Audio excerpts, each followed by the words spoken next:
Kemudian yang selanjutnya, penyimpangan yang selanjutnya adalah kerancuan tentang harta suami istri, gono gini. Di dalam fikih-fikih konvensional tidak ada waris konvensional, tidak ada gono gini, karena kondisi Arab dengan Indonesia itu amat sangat berbeda. Kalau di Arab sana perempuan itu memang dimuliakan, tidak bekerja sama sekali, hanya untuk menyenangkan suami. Anak suamilah yang bertanggung jawab untuk mendidik, untuk mengasuh, itu tanggung jawab suami. Maka supaya kalau di sana itu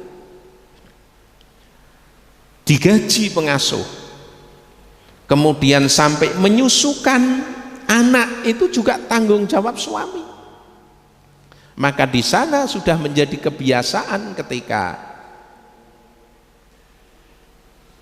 ibu yang baru melahirkan kemudian anaknya disusukan kepada orang lain.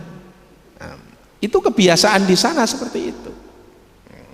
Maka istri-istri di sana ketika sudah nikah 4-3 tahun langsung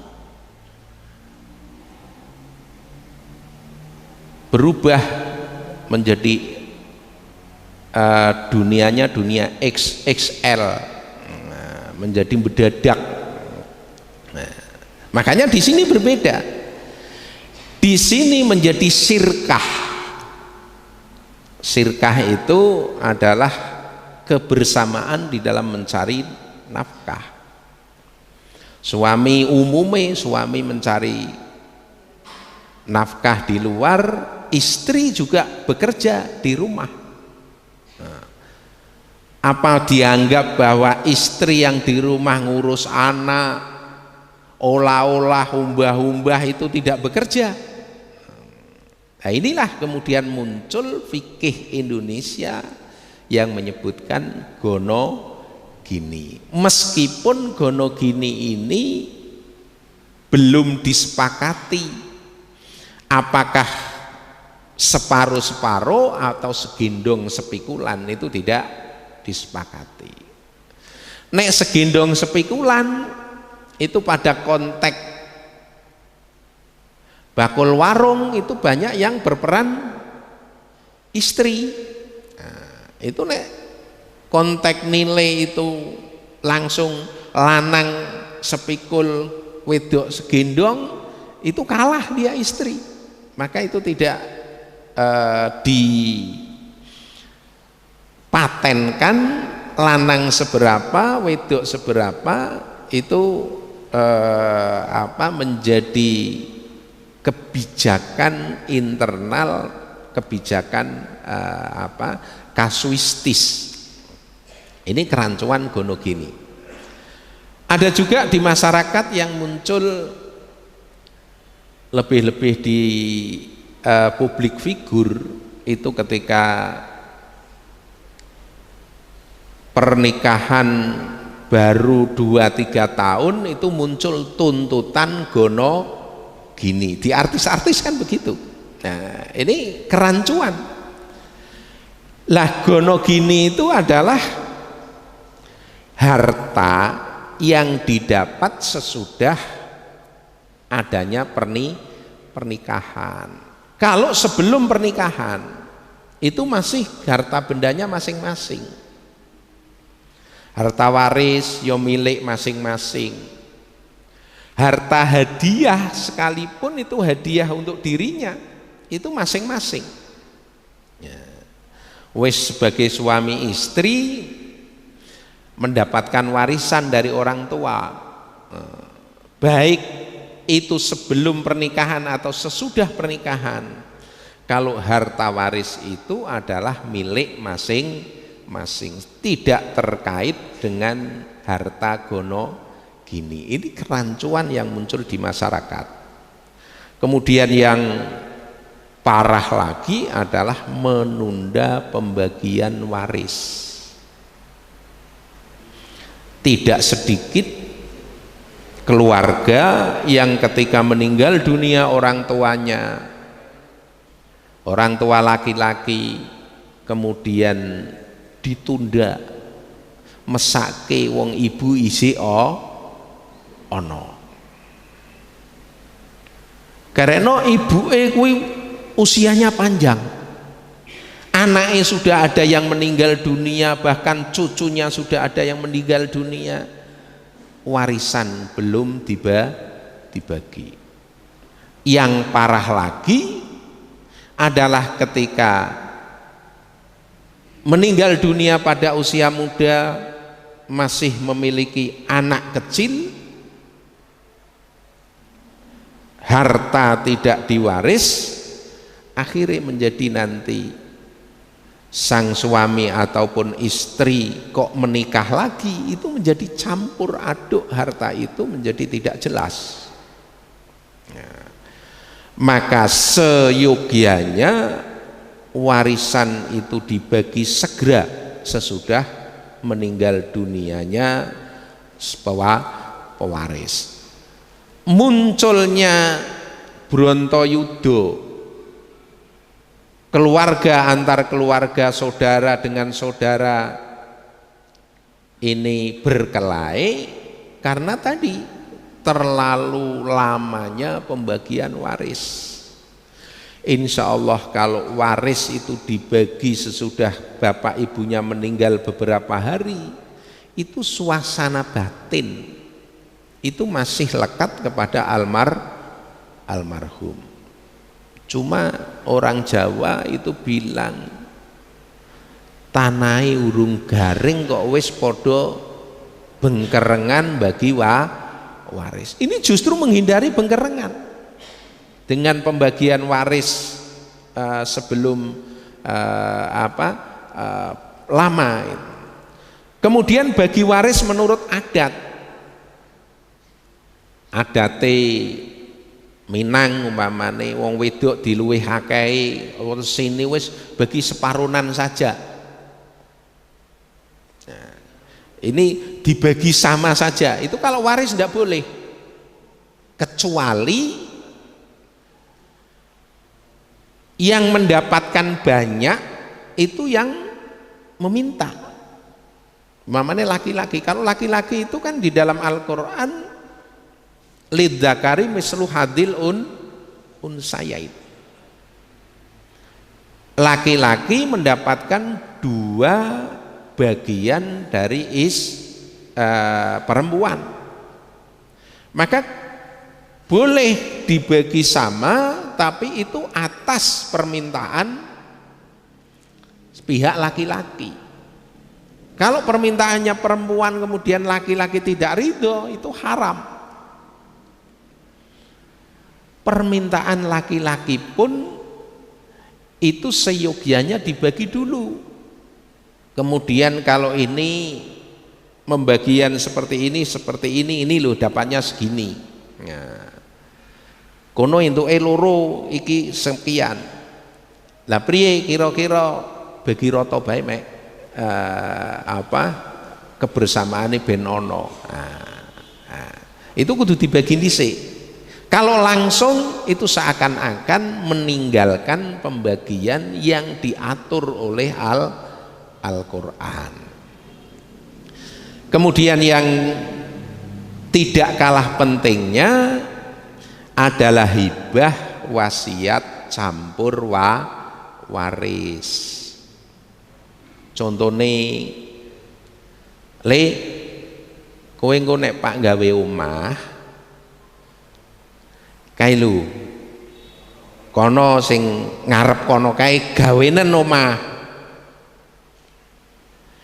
Iki kuwi apa nempati tok, apa hibah, apa nggo waris? Ini enggak jelas.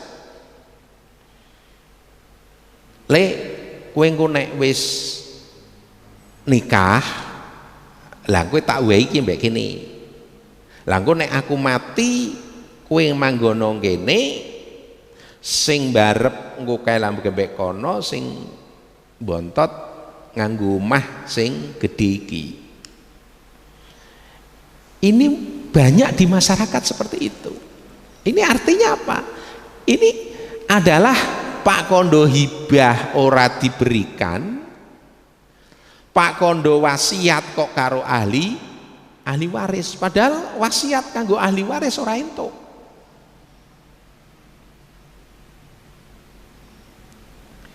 Rancu antara hibah, wasiat dan waris.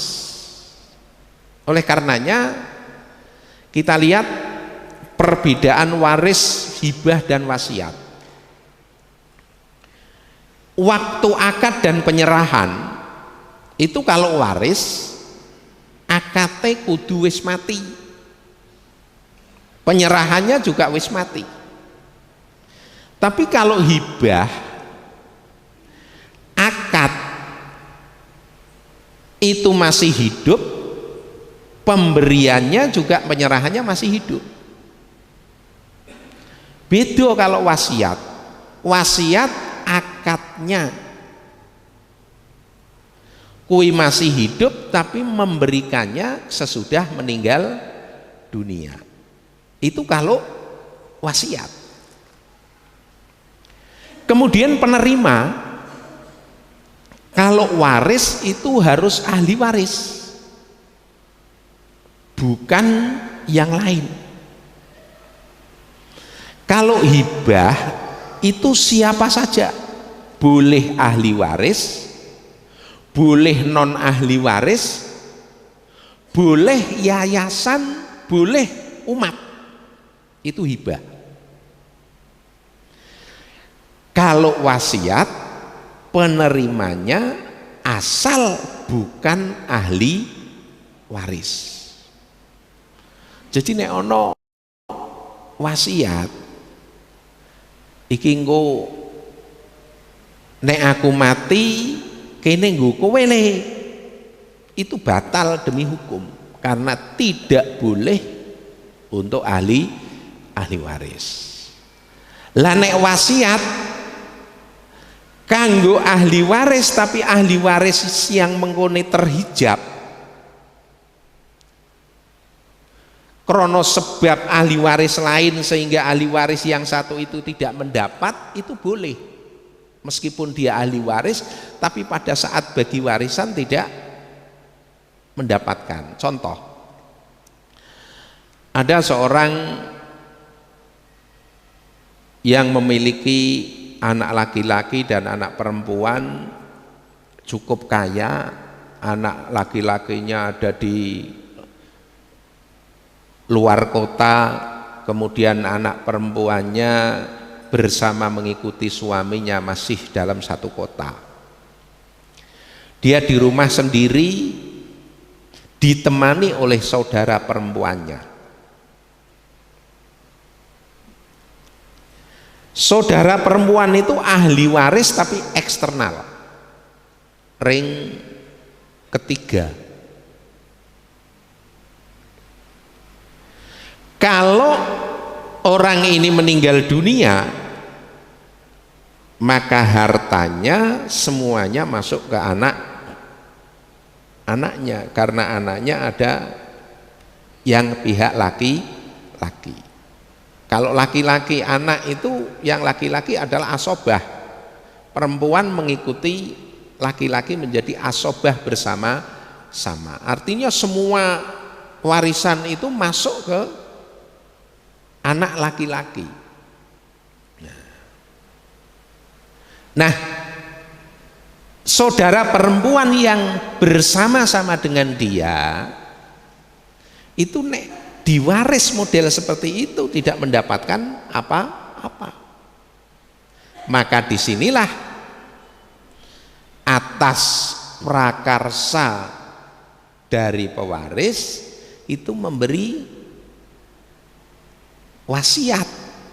Engko nek aku mati iki separuh sawah nggo gawe adikku. Itu boleh meskipun dia ahli waris, tapi pada saat pembagian tidak mewarisi. Paham ora ki kok menteleng totok kuwi katoke? Paham temenan, Bu? Ini penerima Kemudian nilai harta, nek waris pembagiannya harus sesuai faraid. Faraid itu adalah ya faridoh, itu ketentuan-ketentuan bagian-bagian yang telah ditentukan oleh Allah dan Rasulnya.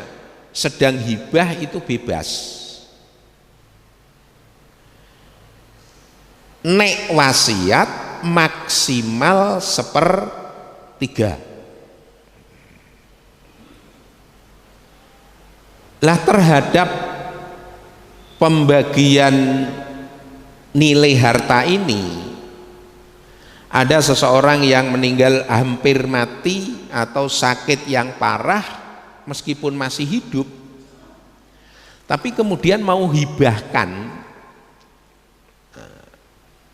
Kalau itu sedang sakit, itu masuk kategori wasiat.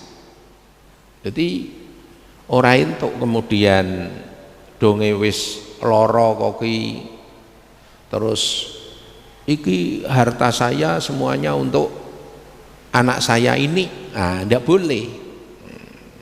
Meskipun dalam kategori mau tadi penyerahan waktu masih hidup, akadnya masih hidup, tapi kalau sakit itu dimasukkan dalam kategori wasiat. Ini terjadi pada Fathu Mekah, di mana Rasulullah Shallallahu Alaihi Wasallam nilai sahabatnya Sa'ad bin Abi Waqqas sedang sakit. Beliau hadir di situ, kemudian Sa'ad bin Abi Waqqas, ya Rasulullah, saya punya harta yang luar biasa di Khaybar, semuanya akan saya berikan kepada Rasulullah untuk kepentingan sabilillah. Lah, terlalu banyak, harus disisakan untuk ahli warismu. Separuh ya Rasulullah, separuh juga masih terlalu banyak. 1/3 ya Rasulullah, 1/3 sudah banyak. Nah inilah sunnah ini, dialog antara Rasulullah Sa'ad bin Abi Waqqas ini menjadi rujukan ketentuan bahwa wasiat itu maksimal 1/3. Maka kalau lah wasiat itu adalah jalan bagi mereka-mereka yang ingin mengamankan harta bendanya agar masih tetap menjadi miliknya sampai nanti berhadapan dengan Allah Ta'ala. Itu jalannya wasiat. Nek saiki umpamane wakaf isi eman-eman, wasiat, engko nek aku mati ini untuk ini. Jadi penyerahannya nanti sesudah meninggal dunia. Kemudian hukum waris wajib. Kalau hibah sunnah, wasiat sunnah. Hibah itu meh podo karo hadiah. Kalau hadiah itu ada penghormatan dari seseorang kepada yang diberi. Apakah penghormatan itu karena kecondongan kai ring masjide kiyeng, diberi hadiah, atau kepada atasan, kepada prestasi yang berprestasi, itu namanya hadiah. Kalau hibah itu sama sekali tidak ada kecondongan, sing penting arep ngene tok tanpa ada pretensi. Kalau sodakoh meskipun sama-sama pemberian, ada dibarengi keinginan untuk mendapatkan ridho Allah. Kemudian pelaksanaannya semuanya adalah wajib. Nah, ini mengenai waris, hibah dan wasiat. Kemudian yang paling hebat lagi, Allah sudah menataake sedemikian rupa di dalam ayat-ayatnya, tapi yang baru beberapa bulan itu saya ngeh, karena memang ada kecenderungan untuk lebih mendalami. Yang pertama, pesan untuk kita semua sebagai hamba Allah, laki-laki maupun perempuan. Allah menyampaikan di dalam surat An-Nisa ayat 7, lirrijali nasibum mimma tarokal walidani wal akrobun. Bagi laki-laki itu ada bagian, mendapat bagian dari harta peninggalan kedua orang tua dan kaum kerabat.